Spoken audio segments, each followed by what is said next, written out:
வெண்முரசு. நீர்க்கோலம் 11. வாசிப்பது சந்தீப். 10. படைகுழல். விதர்ப்பத்தின் இளவரசி தமயந்திக்கு மணத்தன்னேற்பு அறிவிக்கப்பட்டிருக்கும் செய்தியை பிற மன்னர்கள் அறிவதற்கு முன்னரே நளன் அறிந்தான். அவனிடம் அதை சொன்ன ஒற்றன் திடீரென்று எடுக்கப்பட்ட முடிவு, அரசே, அன்றைய நாள் அந்திவரை அப்படி ஓர் எண்ணமே அரண்மனையில் இருக்கவில்லை என்று உறுதியாக நான் அறிவேன்.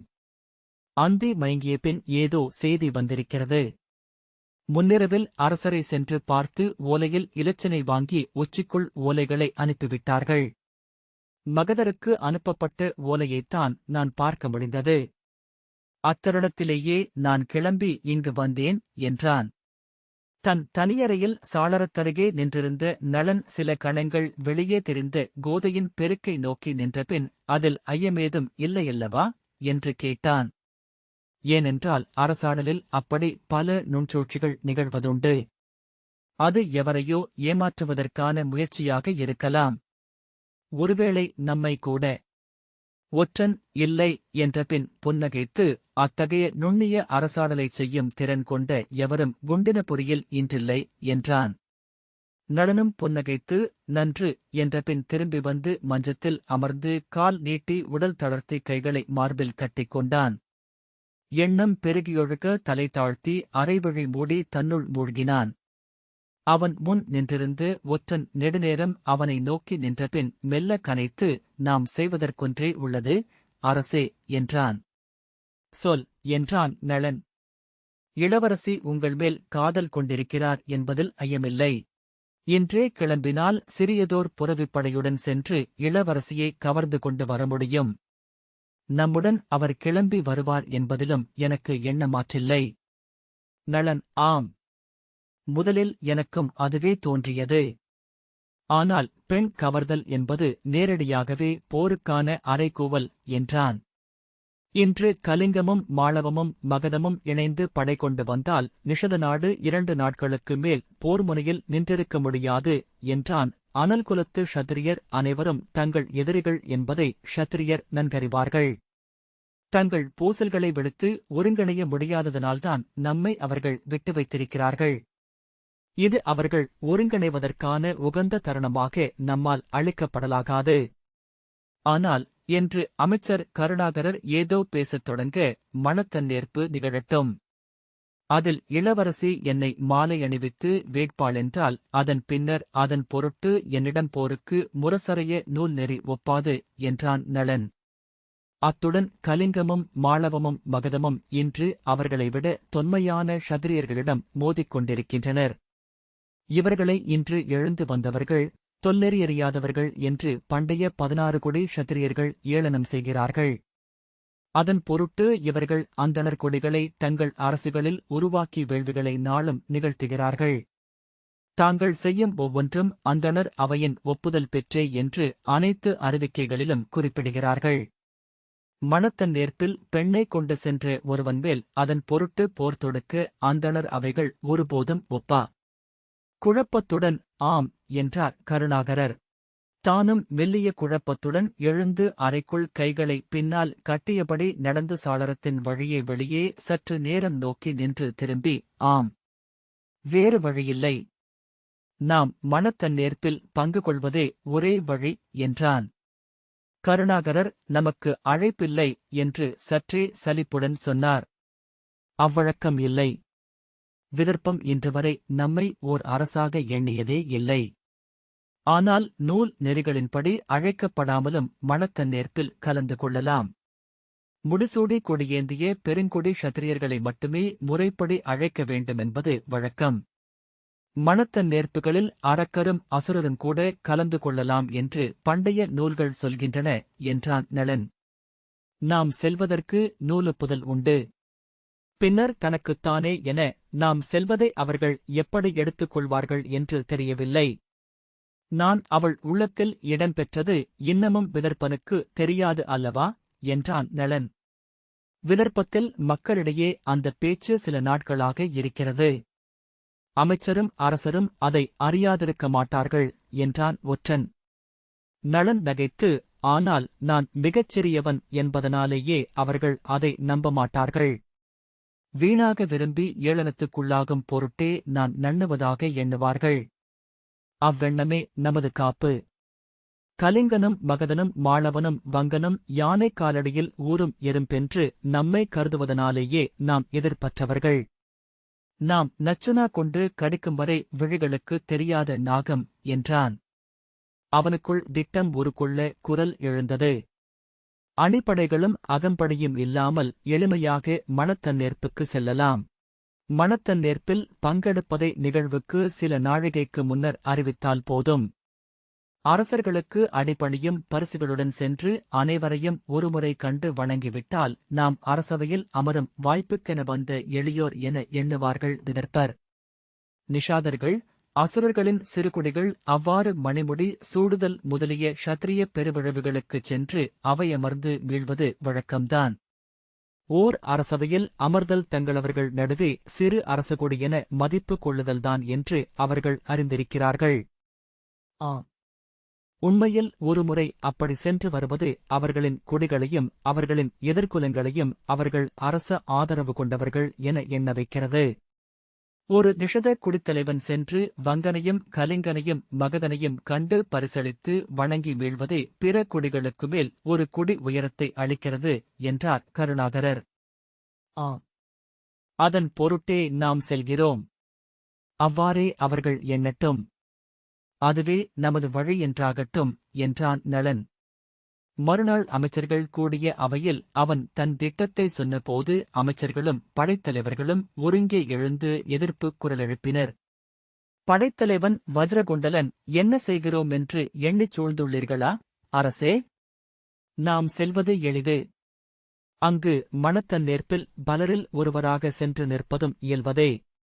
ஒருவேளை விதர்ப்ப இளவரசி தங்கள் கழுத்தில் மாலை சூட்டவும் கூடும். ஆனால் அதே நூல் நெறிகளின்படி அங்கு மணத்தன்னேர்ப்புக்கு வந்திருக்கும் அரசர்கள் அனைவருக்கும் குண்டினபுரியின் எல்லை வரை உங்களை துரத்தி வரவும் கொன்று இளவரசியை சிறைப்பிடிக்கவும் உரிமை உண்டு. அந்நகரியின் எல்லைக்குள் உங்களை எவர் வேண்டுமென்றாலும் போருக்கு அழைக்கலாம் என்றான். நளன், மெய், அங்கிருந்து மிக விரைவாக நகரெல்லையை விட்டு நீங்குவதற்கான ஒருக்கங்களை செய்த பிறகே நான் மணத்தன்னேர்ப்புக்கு சென்று நிற்க வேண்டும் என்றான். ஒற்றன், குண்டினபுரியின் தெருக்கள் மிகக் குறுகியவை. சேற்றுப்பரப்புக்கு மேல் மரத்தரை அமைந்தவை. வரதாவின் கரையிலமைந்த அந்நகரம் ஒரு குன்று மேலிருந்து பல படிகளாக கீழிறங்கி நதிக்கரை சதுப்பு வரை வரும் அமைப்பு கொண்டது. தெருக்களெல்லாமே படிக்கட்டுகள்தான். தேர்களில் விரைய அங்கே இயலாது. புறவிகள் மட்டுமே பாய முடியும் என்றான். நளன் முகம் மலர்ந்து, ஆம், அதைத்தான் நானும் எண்ணினேன். அந்நகரின் வரைபடத்தை பலமுறை பார்த்தேன். அந்நகரில் எங்கும் அகன்ற தேர்ச்சாலை இல்லை. வரதாவின் பெருக்கினூடாகவே அவர்கள் தங்கள் வணிகப் பயணங்களை நிகழ்த்துகிறார்கள் என்றான். நகரை எவரும் தொடராமல் விரைந்து கடக்கும் வழி ஒன்று உள்ளது என்றபின் எழுந்து மாந்தோல் சுருளை விரித்து நகரின் வரைவு ஒன்றைக் காட்டினான். அந்நகரின் அனைத்து தெருக்களும் படிக்கட்டுகளைப் போல் உள்ளன. கலிங்கர்களுக்கோ மகதர்களுக்கோ படிக்கட்டுகளில் துணிந்து தாவும் புறவிகள் இல்லை. நமது புறவிகளை நாம் தாவுவதற்கு பயிற்றுவித்திருக்கிறோம். அங்குள்ள மிகச்சிறந்த படிக்கட்டு ஒன்றை நான் காட்ட விழைகிறேன் என்று நளன் சுட்டிக்காட்டினான். அங்குள்ள இல்லங்கள் அனைத்தும் பட்டைக்கற்களை கூரைகளென அமைத்து அவற்றின் மேல் களிமண் நிறைத்து மலர்ச்செடிகள் நட்டு வளர்க்கப்பட்டவை. படிகளாக இறங்கும் பூங்காக்களால் ஆனது அந்நகர் என்று கவிஞர் பாடுகிறார்கள். அக்கூரைகள் மேல் பாய்ந்தே நாம் நகரை கடக்க முடியும். அவர்களின் காவல் மாடங்கள், வில்லவர் மேடைகள் அனைத்தும் தெருக்களையே இலக்கு கொண்டவை. கூரை மேல் பாய்பவர்களை நோக்கி வேலோ அம்போ தொடுக்க அவர்களுக்கு அமைப்பே இல்லை. அந்தக் காட்சி உள்ளத்திலிருந்து அவர்களனைவரையும் ஓசையெழுந்து அமையச் செய்தது. நகர்காவல் அமைச்சர் சுப்தர், ஆம், நல்ல வழி அதுவே என பொதுவாக சொன்னார். ஆனால் அது நளனால் கூட எளிதில் இயல்வதல்ல என்று தோன்றியது அவருக்கு. குண்டினபுரிக்கு தெற்கே உருளைக்கற்கள் மட்டுமே நிறைந்த பாதை உள்ளது. அதனூடாக நாம் வருவோமென்றால் எந்த புறவிப்படையும் நம்மை தொடர இயலாது என்றான் ஒற்றன். அதுவே நமது வழி என்று நளன் சொன்னான். பேச்சு முடிந்தது. எவ்வகையிலோ அது நிகழ்ந்துவிடும் என்னும் எண்ணம் அனைவருக்கும் எழுந்தது. எதிர்காலம் நிகழத் தொடங்க அவர்கள் அமைதியில் விழிநிலைத்து அமர்ந்திருந்தனர். மெல்ல அசைந்து கலைந்த அமைச்சர் கருணாகரர் தங்கள் மணமகனாக அவை நிற்கையில் உடைவாள் தாங்கி அருகே நிற்க வேண்டியது யாரென்பதையும் இப்போதே முடிவு செய்து கொள்ளலாம். நமது குடிகளுக்குள் பின்னர் அது ஒரு பேச்சென்று ஆக வேண்டாம் என்றார். ஏனென்றால் இது ஒரு பெருநிகழ்வு. இது சூதர்களால் பாடப்படும் தொல்கதையாக நம் குடிகளில் நிலை கொள்ளும்.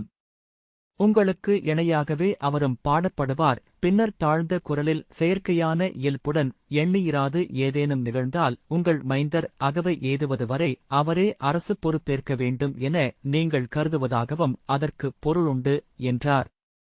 நளன் திரும்பி நோக்க இளைய அமைச்சரான நீரவர் உடன்குருதியின் உடைவாள் தாங்க வேண்டுமென்பது நெறி என்றார். நளன் பிறகென்ன, என் இளையோன் புஷ்கரன் உடைவாள் ஏந்தட்டும் என்றான். அவர்கள் முகங்களில் மிகச்சிறிய மாறுதலொன்று வந்தது. கருவூல அமைச்சர் ஸ்ரீதரர் நன்று, அதுவே முறை என்றார். பின்னர் அதே குரல் தொடர, தங்கள் தந்தைக்கு நிஷதர்களின் 12 குடிகளின் துணைவியரில் பிறந்த மைந்தர்களில் அவரே மூத்தவர். ஆனால் அவர் காளககுடியைச் சேர்ந்தவர் என்பதை மறக்க வேண்டியதில்லை என்றார். அவரை கூர்ந்து நோக்கி நளன், நீங்கள் சொல்ல வருவதை உங்கள் முழு எண்ணத்துடன் புரிந்து கொண்டேன் அமைச்சரே என்றான். தாங்கள் உணர்ந்துவிட்டீர்கள் என்று எனக்குத் தெரிகிறது. ஆனால் பிறர் உணர நான் சொல்ல வேண்டியுள்ளது என்றார் அமைச்சர். நிஷத குடியில் முதன்மையானது நமது குடி. இந்நகரம் தோன்றிய காலம் முதல் நாமே ஆண்டு வருகிறோம். பிற குடிகள் நம் தலைமையை ஏற்றுக்கொண்டவை அவர் சித்தம் பிழையாக சொல்லிவிடலாகாது என எண்ணி எண்ணி சொல்லெடுப்பது தெரிந்தது.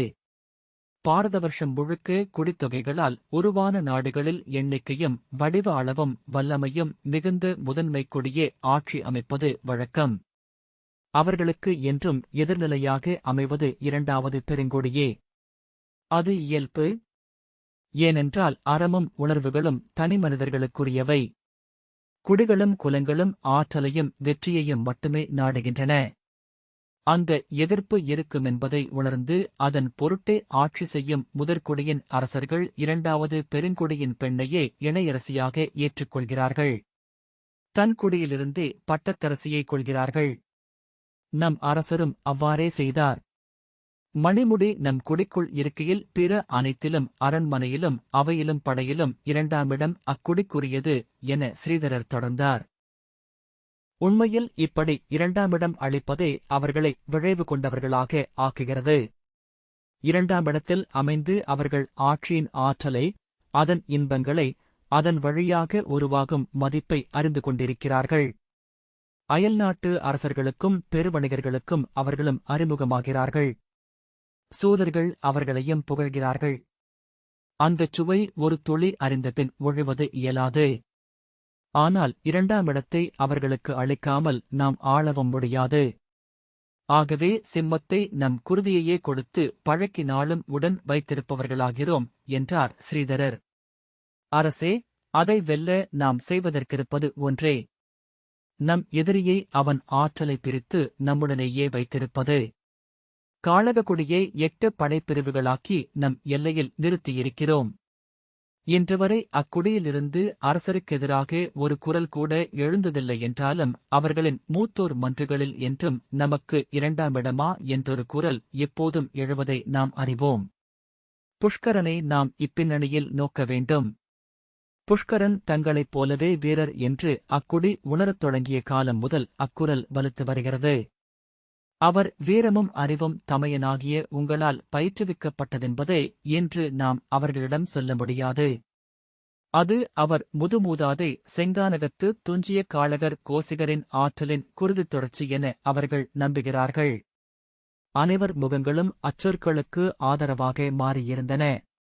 ஆனால் அவனை நான் அறிவேன். அயோத்தியின் ராமனுக்கு இளவல் போல அவன் எனக்கு ஆட்பட்டவன் என்றான் நளன். உண்மை. இன்று அவரது உள்ளம் அவ்வண்ணமே உள்ளது. ஆனால் அது எப்போதும் அவ்வண்ணம் இருக்க வேண்டுமென்பதில்லை.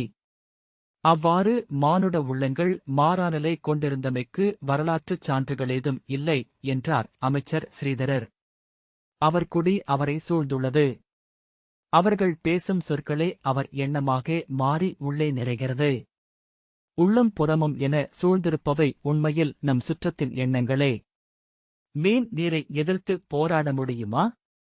சில மீன்களால் இயலக்கூடும். அது அத்தனை எளிதல்ல. அரசே, ஓர் அரசன் தெய்வச்சொல் போல தன்னுள் மீண்டும் மீண்டும் சொல்லிக் கொள்ள வேண்டிய நுண்சொல் ஒன்று. மனிதர்கள் ஆற்றல் அற்றவர்கள். மனிதர்கள் எங்கோ ஒரு முனையில் முழுமையாக தோற்பவர்கள்.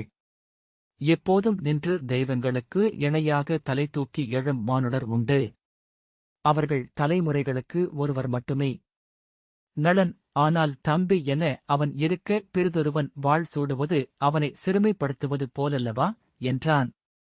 ஆம், அப்படி எண்ண வாய்ப்புள்ளது. எண்ணாவிடிலும் அதை ஒரு ஐயவிதையாக அவர் உள்ளத்தில் சிலர் தூவவும் கூடும் என்றார் அமைச்சர் ஸ்ரீதரர். நமது எல்லையில் கிழக்கிலிருந்து கலிங்கத்துப் படைகள் வந்து தாக்கக்கூடும் என்ற எண்ணத்தை உருவாக்குவோம். புஷ்கரன் தலைமையில் படையொன்றை கிழக்கெல்லையை நோக்கி அனுப்புவோம். எதிர்பாரா செய்தி கிடைத்து உடன் முடிவெடுத்து விரைவாக கிளம்பிச் செல்வது போல் நாம் விதர்ப்பத்துக்கு செல்வோம். அங்கு பிறிதொரு துணையின்றி நின்றபொழுதில் அப்போது தோன்றியதென நம் படைத்தலைவர்கள் எவரேனும் வாளேந்தி உங்கள் அருகே நிற்கட்டும் என்றார் ஸ்ரீதரர். அவ்வாறு வாளேந்துபவன் ஓர் எளிய படைத்தலைவனாகவே இருக்க வேண்டும். அங்கே நிகழும் போரில் அவன் கொல்லப்படவும் வேண்டும். அவனுக்கு நாம் நடுகல் நாட்டிப் படையலிட்டு நம் பெருவீரன் என கொண்டாடுவோம். ஆனால் அங்கு சூடிய வாளுடன் அவன் அரசு கூறி ஒருபோதும் வரக்கூடாது என்றான் வஜ்ரகுண்டலன். அவர்கள் அதை முன்னரே எண்ணித்